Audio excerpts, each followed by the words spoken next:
சந்தையில சுத்துறிய எதுக்கு? நீயும் சொல்லு விட்டு பார்த்துடணும் அதுக்காக. சில்லறைய கேக்குறிய எதுக்கு? கடன் சொல்லி விட்டு போயிடுவே அதுக்காக. என் ஆட்டமாய ரேட்டு ரொம்ப ஜாஸ்தி தான். எல்லாத்தையும் இங்கே விட்டா சோறு தண்ணி நாஸ்தி தான்.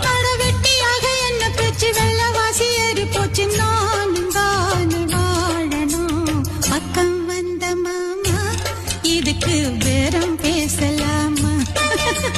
பாக்கு பாய போட்டு படிப்பேன் பயாஸ்கோப்பு பாட்டு. சந்தையில சுத்துறிய எதுக்கு? நீயும் சொல்லு விட்டு பார்த்துடணும் அதுக்காக. சில்லறைய கேக்குறிய எதுக்கு? கடன் சொல்லி விட்டு போயிடுவே அதுக்காக. என் ஆட்டமாய